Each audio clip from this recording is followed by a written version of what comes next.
Okay. Um, so I want to introduce Kazi Walter. She is the coordinator for the Meals on Wheels in the North Suburban Hennepin County. She has worked at Meals on Wheels for about a year and a half. We also have, I hope, Bob Carlson. Yep, I see Bob. Bob has been a member of Mount Olivet for 35 years, and he is the day-to-day Meals on Wheels driver coordinator, and he also has been driving for over 10 years. The purpose of this session is to learn about the community partner and their organization, how their work intersects with racial equity, and how they have been handling the COVID situation. As we begin to reflect on what we might do as a church to affect positive change, these broader perspectives and wisdom from our partners are such a great asset. So I will be asking a series of questions and we can get started. So Kazi, can you tell me a little bit about Meals on Wheels and also SEEP? Yes. So Meals on Wheels currently serves about 150 clients. And that number is, growing every week and getting more and more people still signing up, whether it's just, because they want to receive meals or due to COVID. Our numbers have gone up quite a bit due to COVID.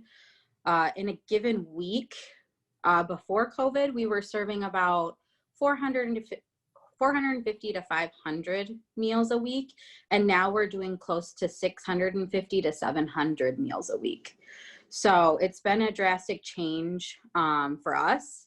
And just this last month, we served 2,714 meals. So it's definitely a lot, and it's ever growing. Our program consists of many different, ethnicities. Our demographics, I kind of pulled some stuff from our system, and I would say conservatively, we're about a third white Caucasian clients, and then we have about a third of our clients who choose not to disclose their ethnicity, and then the other third would probably be African American, Asian, Native American, Hispanic clients. So we serve a fairly wide range of clients for our service area. We service Crystal, New Hope, Golden Valley, a little bit of Plymouth, Robbinsdale. I have to think of them all. We're a pretty large service area. So not only do we provide meals, to our seniors and people in need in our area, we're also there to provide, that daily interaction with people. Because of COVID, it has changed a little bit. We still encourage our drivers, to talk with the clients if they want to, just at a distance. And we've implemented that no contact delivery so that we're not coming into contact with the clients to keep them safer. But we also offer, that daily interaction. So we're checking in on people. So if anyone is ever, not answering the door, and they normally do, we're making sure that we, give them a call, give their emergency contact a call. We've had a few instances where that daily check-in has ultimately saved someone's life. So it's definitely a great service, not just for the meals that we provide, but for the daily check-in that's provided with that as well. Great. And Kazi, when we were talking, can you talk about the structure and the volunteers and who's like a full-time staff? I thought that was very interesting. Oh yeah. So, technically I'm not a full-time staff. I'm actually part-time. I work 8 to 1, sometimes a little after 1 o'clock if we're really busy. But I'm technically part-time, but I'm the only paid staff member at my site for the Meals on Wheels program. We do partner with Volunteers of America, who have 2 staff members that are paid. and they deal with the senior dining program that's at the community center. And then they also help us pack, heat up the food and pack the hot meals. Everyone else that comes into my site is a volunteer. So we have volunteers every day that come in and help pack the cold bags. They help pack the hot meals. We have volunteers that come in now to help me with office work because I'm just so inundated with new clients that it's hard to get everything done in one day, in that like 5-hour period of time. We have obviously the volunteers that go out and drive, which is, super essential to our program running smoothly. Great, great. So what brought you to Meals on Wheels? So I graduated from St. Cloud State with a degree in psychology, a bachelor's of science. And my degree led me into the field of working with people with special needs. I've worked at group homes, day centers, I still PCA, and that ultimately kind of led me to Meals on Wheels, along with also knowing a few of the board members when we were still Northwest Suburban Dinner at Your Door. So knowing some of the board members, I found out about the position opening up, and I applied and ultimately got the position. So that kind of led me to Meals on Wheels. Great, great. So you were talking about COVID. How has COVID affected your organization? It sounded like it increased in meals. Is there anything other changes that you see? Yeah, so when we first started, during COVID, when it first started, we did actually suspend services for everybody who wasn't on a waiver, a county waiver, because we just weren't sure how many of our volunteers would be willing to continue to deliver meals. Thankfully, after that first week, we were able to start back up 100% again, because we did have a very large number of volunteers that still wanted to deliver meals, which was amazing. We did suggest in that time that anyone that was, I think, 75 or 80 years old or above to, just take a step back and take a break from volunteering for right now. Just because when COVID started, it was so unknown, and we wanted to keep our drivers safe as well. A lot of our drivers who are 75 plus have been driving for us for quite a long time. And I feel like it was a well-deserved break for them.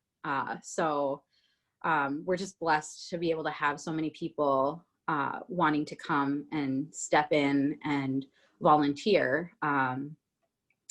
So like we had an outpour from the community of people wanting to volunteer, which was amazing. And ultimately that led to me setting up an online sign up for substitute spots that needed to be filled, which has been a really great asset to me, so that I don't have to spend so much time out of my day calling drivers to substitute. They can just go on the website and sign up, which is great. Oh, that's great. So were there any other challenges did you face besides maybe the older drivers were unable to drive? Yeah, I think the drastic increase in clients was definitely a challenge that we faced. We can serve about 165, 170 hot meals with the amount of space we have at the community center. So currently, starting at the beginning of this month, I actually had to switch all of our people who got weekend meals. They used to get the exact same meal that was on Thursday and Friday for the weekend, because that was just the easiest way to do it in the past. But now I've switched all those people to frozen meals so that we can continue to add more clients to our hot daily meals. So that was definitely a challenge, but we made it through, and we started the frozen meals at the beginning of this month. And I think it was a little rocky, but I think this week it's going to be a lot smoother. Oh, good. So that sounds to me like a great success going frozen. Is there any other types of things that you saw as positive changes or success?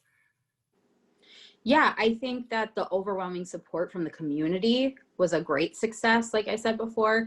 And also the COVID funding that we received through a government grant. That was amazing.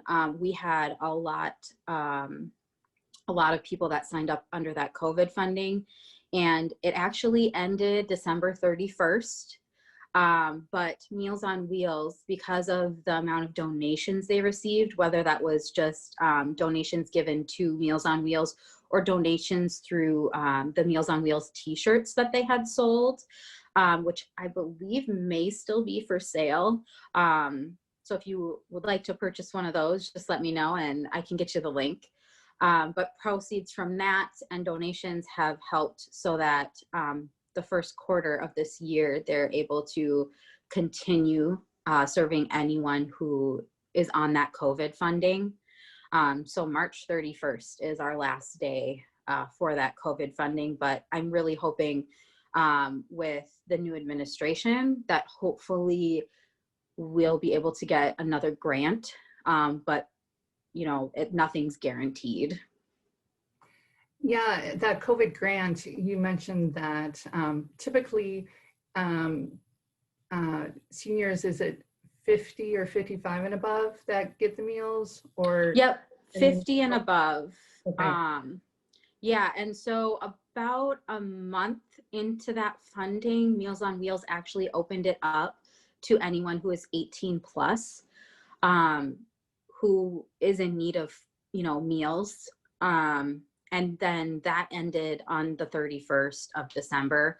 So moving forward, because we're just working off of donations, right now, anyone who's under 50 has been put on a wait list.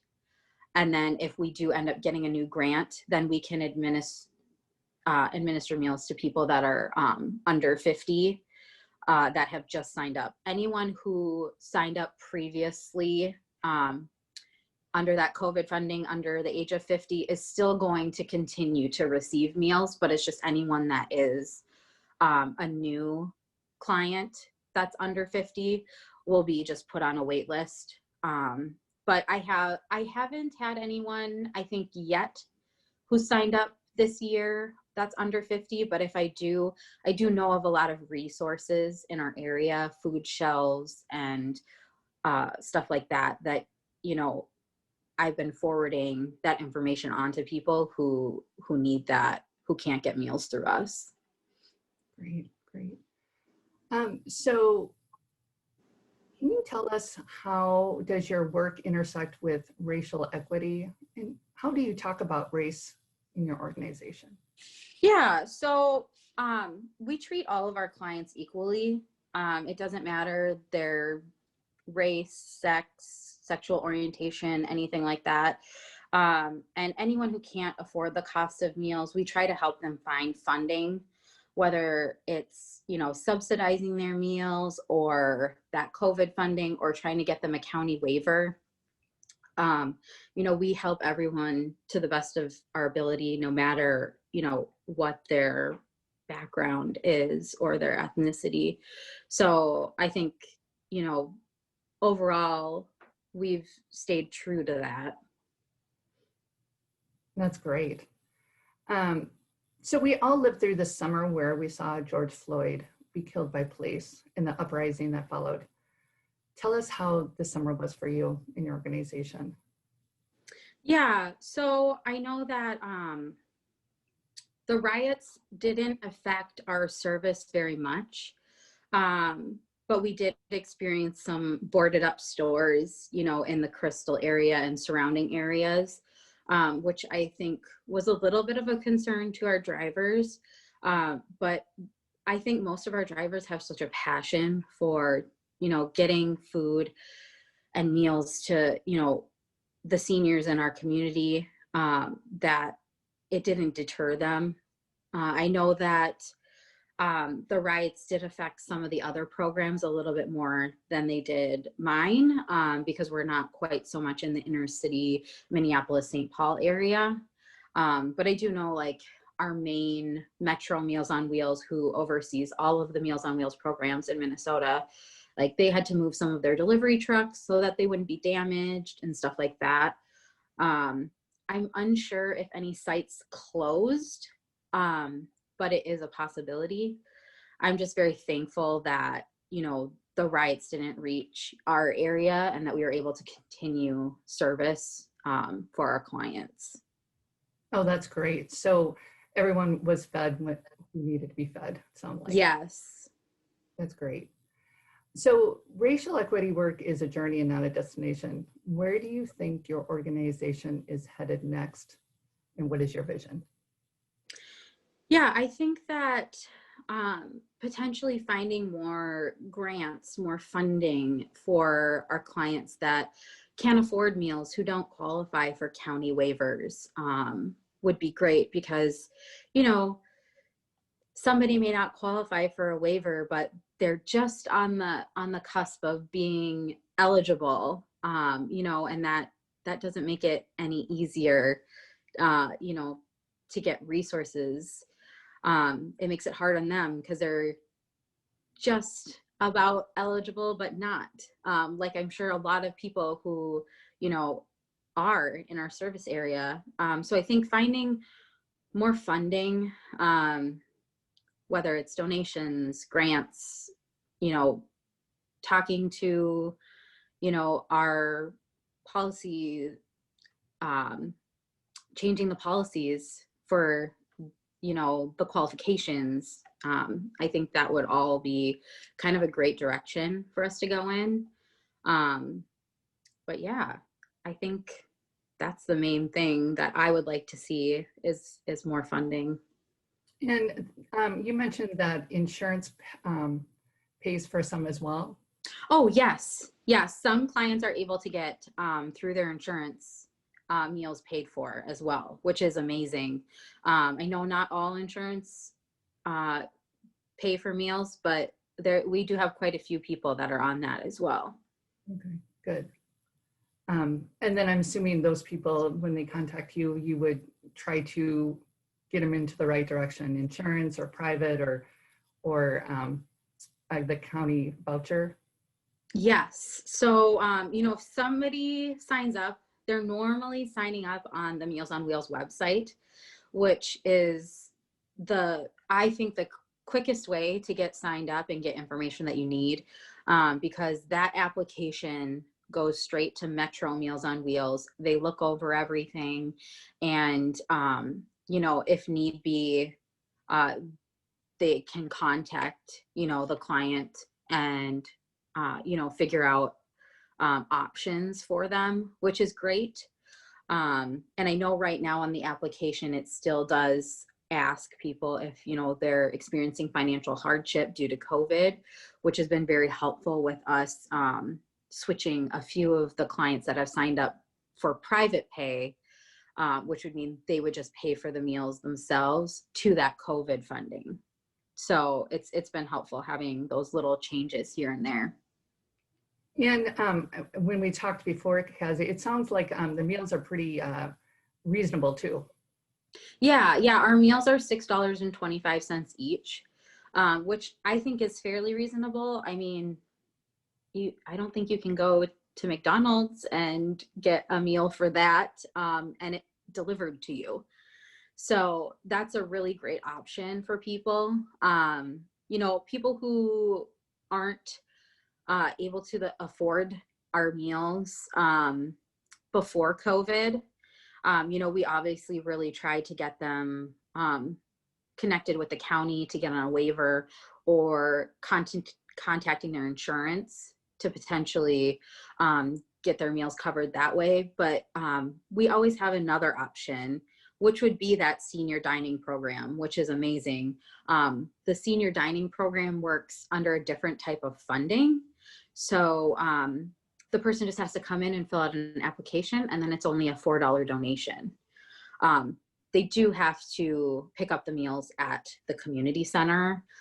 Before COVID, the people would come in and sit down and all eat together, which was really great. But now it's just a carry out situation. So that's always also a really great resource for, you know, people in our area who, you know, can't afford those cost of meals, you know, once that COVID funding does end. Was there an age limit for that program? Yeah, I believe there is. I'm not sure of the age limit. It might be 55, but I don't know as much because I don't run that program. Um, but yeah, it's around the same kind of age as our program. Good. So my last question is, how did you and your organization find hope through this? Yeah, so I think that we found a lot of hope through the outreach through the community. We also have the Crystal Police Department and the Robbinsdale Police Department who deliver meals 2 times a month, which is amazing for us. And I also think it shows, or at least I feel it shows their support for the community. So I think that's been a really great asset for us. And just like I said, the outpour from the community to help deliver meals, to pack meals.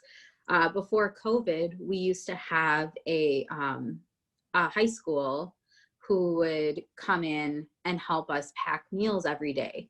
And so since the schools had closed, we didn't have anyone to help pack those meals. So it was ending up where like I was packing the meals every day and trying to get everything done. And it was just so amazing that we had volunteers who stepped into that position, you know, to help us. And I have some really amazing volunteers that frequently volunteer for the meal packing. And like I said before, we wouldn't have a program without those meal packing and driving volunteers. If we can't get the meals to the clients, we don't have a program. And with the, when COVID goes away, do you think you're going to have your high school team back, or are you going to, consider the community to help you continually? So I think after COVID, we will probably get the high school students back, which will be great. But I think I will still enlist the help of the community to help us with that meal packing. I think right now we're having between 2 or 3 people come in every day to help pack meals. That would probably just go down to maybe 1 person a day, because when the school comes in, they normally have a teacher and at least 1 student, if not 2 students. And so I think still having 1 person volunteer coming in to do that would be very helpful for us, especially if our numbers continue to stay, you know, pretty high. You know, we've had a lot of people sign up under that COVID funding, but we've had a lot of people sign up just under waivers and private pay. And so we're ever growing. So when COVID ends and that funding ends, I don't foresee us, you know, we'll lose some clients, but I think we'll still be growing.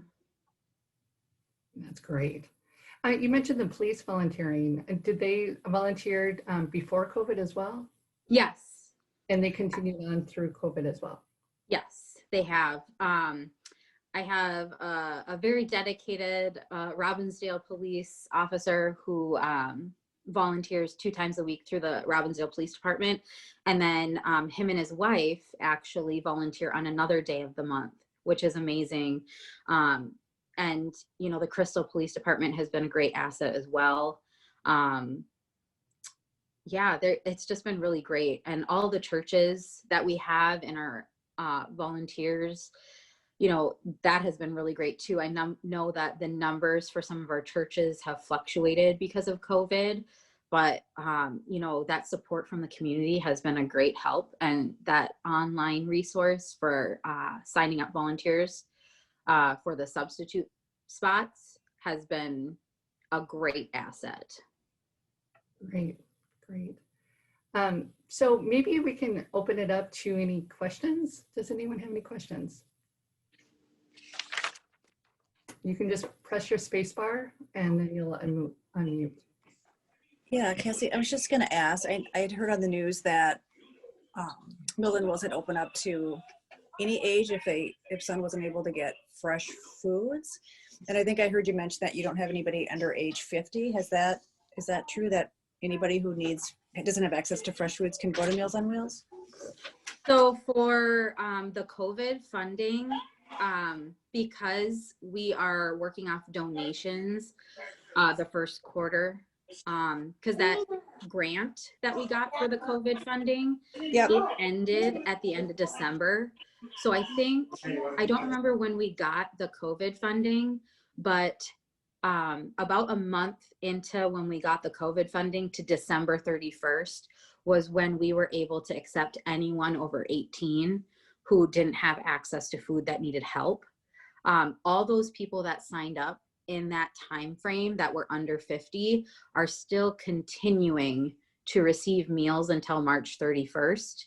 It's just that because we're working solely off of donations January to the end of March, moving forward, we're only signing up people 50 and over so that we have the resources for our population that we're serving. But if anyone who is under 50 is in need of, food, I do have quite a few resources in our area that, I can forward them to food shelves and stuff like that. And if I don't know of something in their area, I'll research it for them and then get them the resources that they need. Thank you. And how many are private pay versus waivers or? I don't have those numbers off the top of my head. I would say roughly it's probably half and half. At least it was before COVID. With COVID, it might be like a third private pay, a third that are like on a waiver or insurance, and then another third that are on that COVID funding. That would be my educated guess. If you do want the numbers for that, I can look it up and send it to Lauren or Joy, and they can get it out with the video. Yeah, no, that's fine. Thank you. That was just what I needed. I was Yeah. just curious.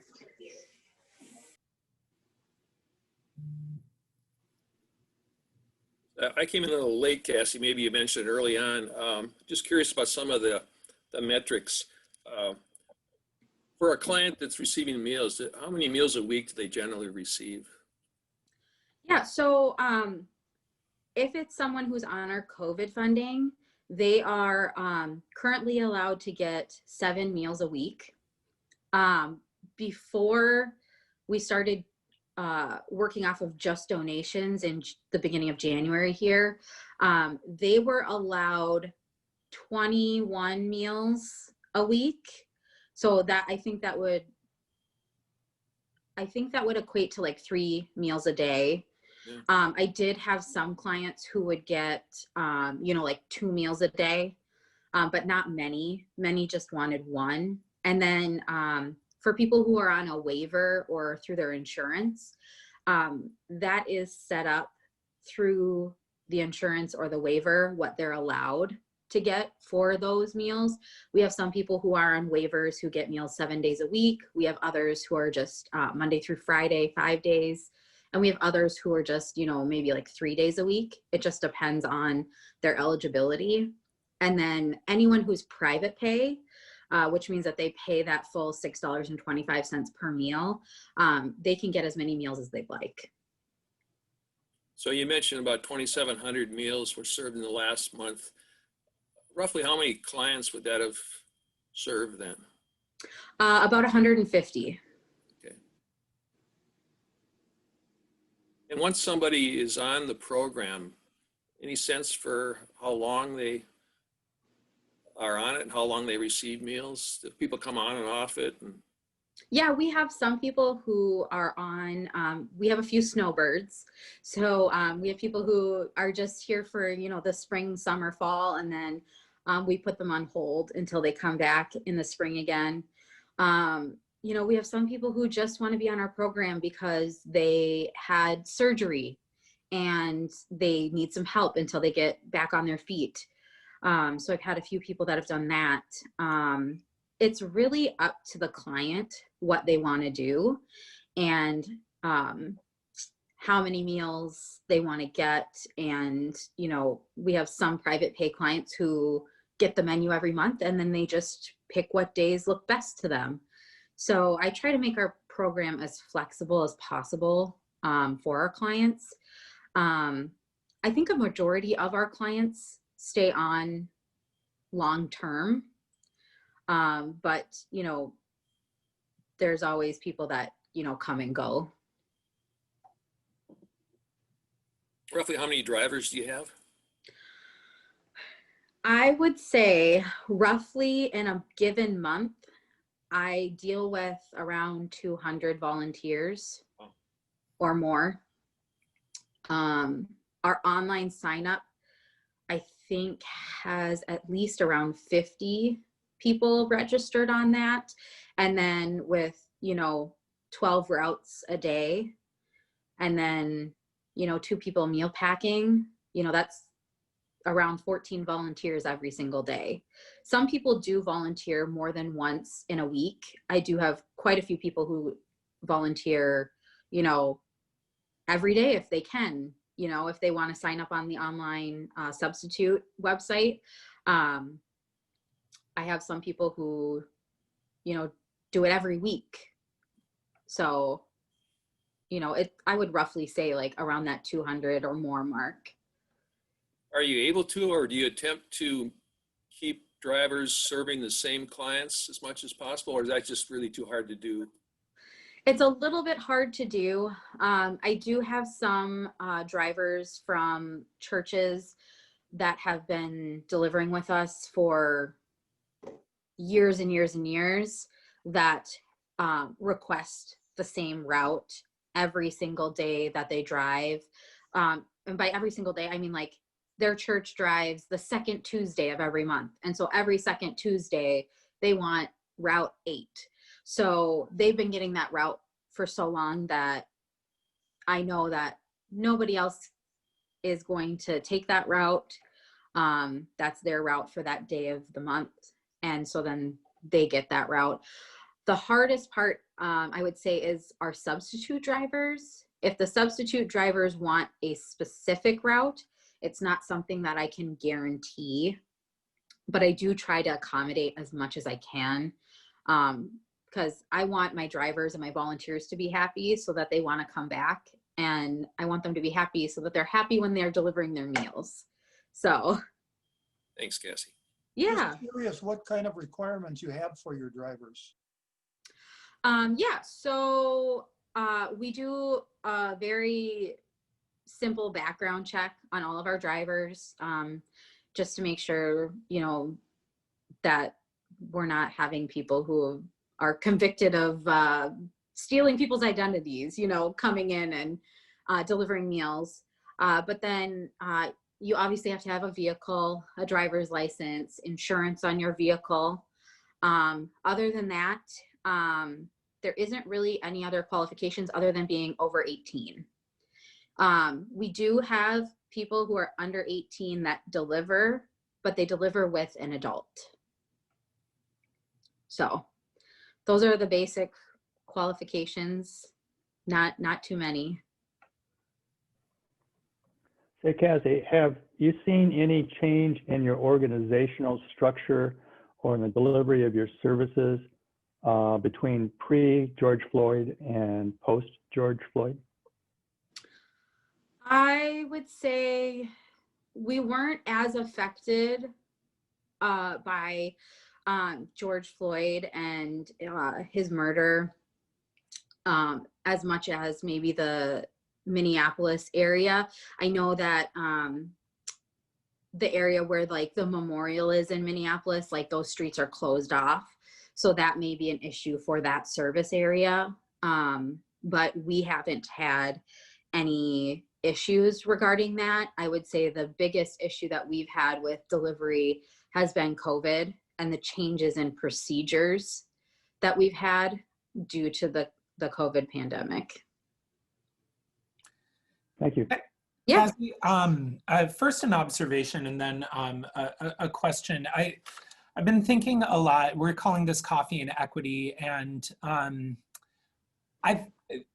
equity as opposed to equality where everyone gets exactly the same thing, and equity a little bit more like so that there's equivalence between people and so that people are able to be met where they are. And I think that that you straddle this divide between those who can pay and those who cannot pay is really cool and an example of equity. But then also I was looking at the website, at least the part of the website on SEEP that talks about you, and it talks about you offering different meal types like regular food, soft food, pureed food, and then culturally appropriate food. And I'm wondering if you can talk to me a little bit more about those different options and what the conversation was around that and why people would opt into that, those categories and what you've learned. Yeah, that's a great question. So we currently offer at my site, it's a little different for the SEEP Meals on Wheels site versus my site because I work through a catering company called Lancer, and they work through the Kitchen of Opportunities through Meals on Wheels. So what we offer is a little different between the two of us, but we do offer vegetarian options. We offer the mechanical soft, which is like a pureed diet. We offer, I guess you would say like the culturally appropriate meals. I would consider that like we have a few people who prefer not to eat pork, whether they're Jewish or another, you know, religion. So anytime that we do have like pork on our menu, there's always an alternate meal of chicken that they're able to get. Anyone, you know, who is not able to, you know, chew the food quite as well, who needs that pureed, you know, that's always an option for them.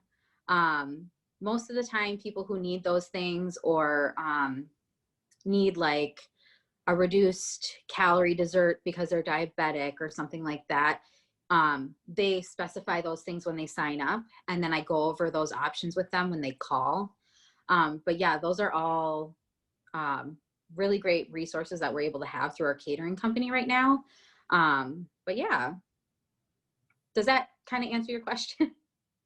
Yes, thank you. Yeah. I might have missed it earlier, but did you say what area you serve? Yeah, so we are in, okay, let me think.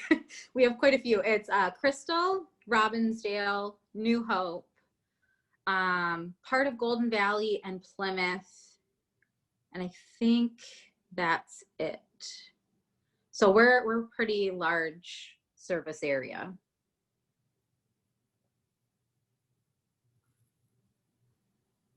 You'd mentioned that your drivers sometimes see things that require additional attention, and I can appreciate that. My mother-in-law was living at home and receiving Meals on Wheels, and one of her drivers detected she'd had a stroke, or it looked like she had. It wasn't like she's laying on the floor, and it got her to the emergency room. So that's great. Do you encounter any other kind of situations that you hear from your drivers, especially drivers maybe that have developed a relationship or more knowledge about their clients, where there's other issues in the home, whether it's any kind of domestic situations or unsafe situations? Or does that not come to your attention? Or maybe, I don't know.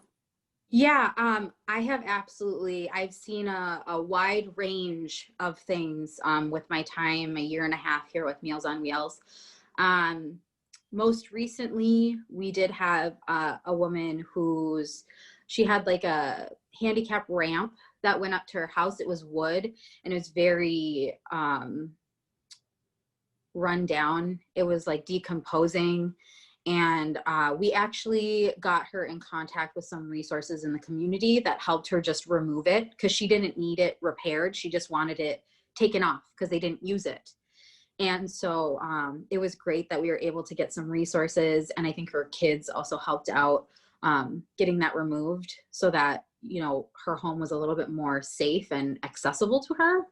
And then most recently, we did have one client who I did have to report to Hennepin County because it was, I was unsure whether it was a domestic situation or a safety situation where I didn't know if someone was hurting the client or if she was a risk to herself. So yes, we definitely have our drivers who are, you know, paying attention and letting us know when things don't look right, so that I can reach out to our clients' emergency contacts and say, hey, you know, this person, you know, it looked like they had, you know, a lump on their head. Like, did they fall? Are they okay? Did they go to the hospital?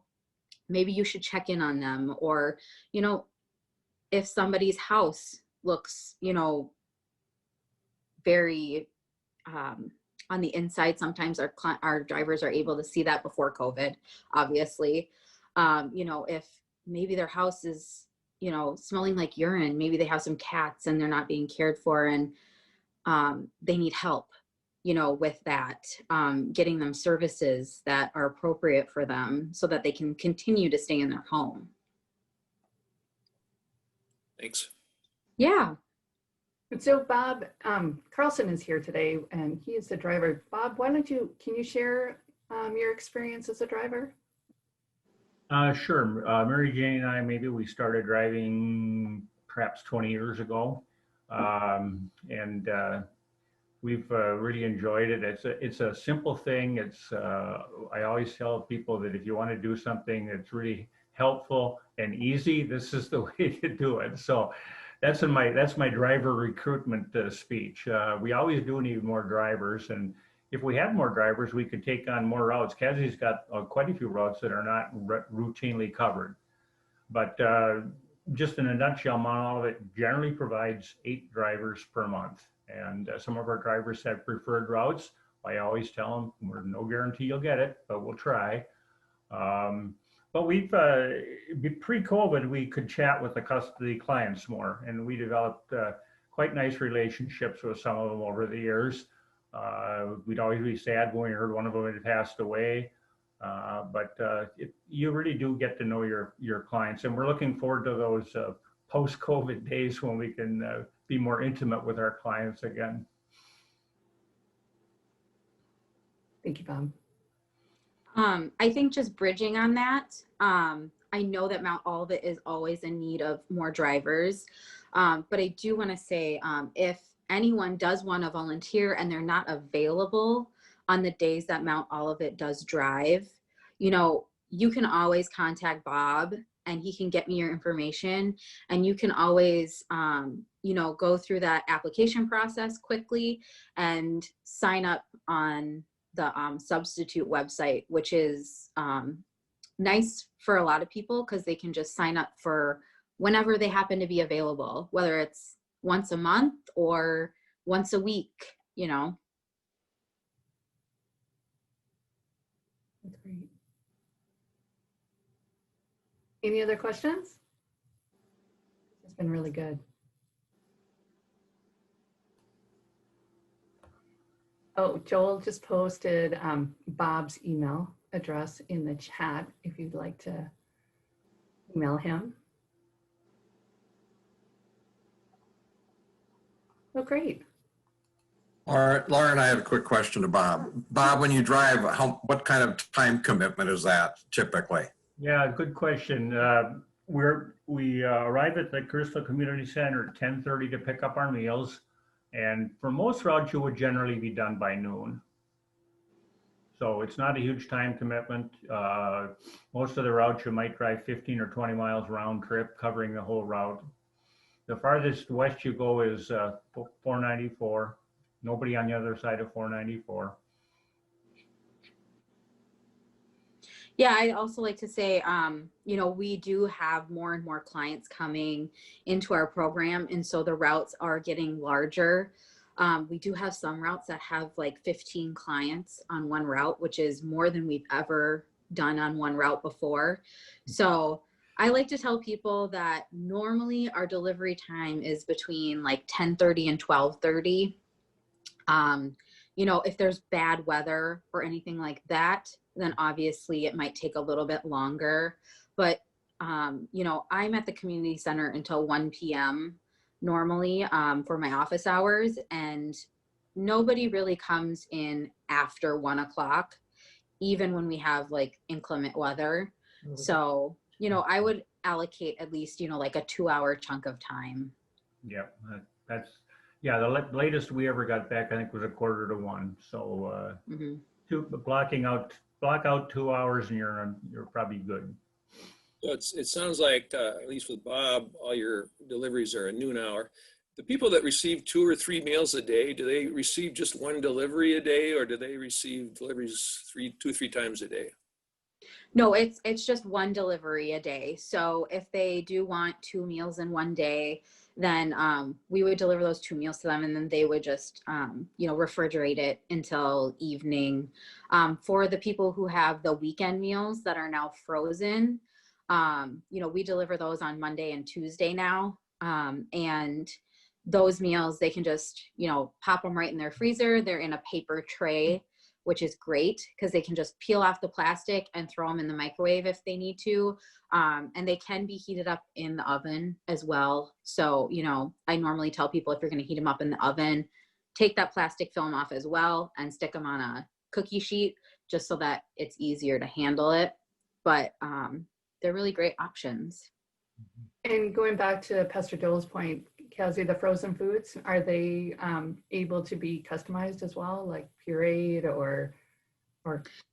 Yeah, so we do have quite a few selections for the frozen meals. I try to just order the same thing for everyone if they're doing like the frozen weekend meals. So we deliver them on Monday and Tuesday because we try to give them a different meal for each weekend day.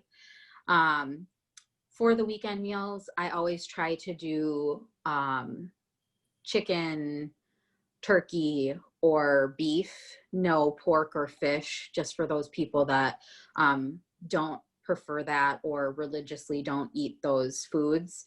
But yes, we have the pureed, which we call mechanical soft. We offer that in the frozen selection. And then we also offer a few different vegetarian options in the frozen as well. The frozen is pretty nice. They're decent meals, and we do have a little selection of like Asian inspired meals in the frozen selection, which is great. So I'm able to kind of add those in as well, because we don't get a lot of Asian selections, you know, throughout the month. Maybe once a month we get something that's like Asian inspired or Hispanic inspired, but mostly it's you know, American food, meat and potatoes, pasta, stuff like that.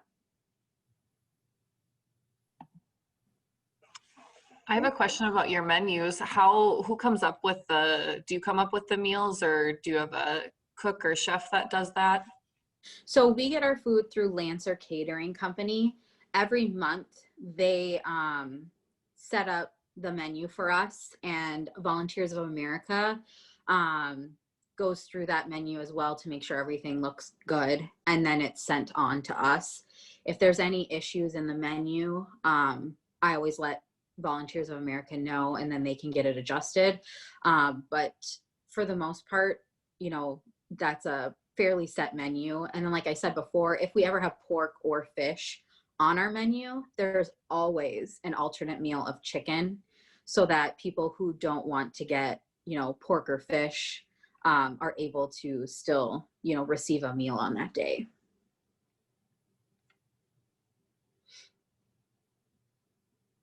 Great. Any other questions?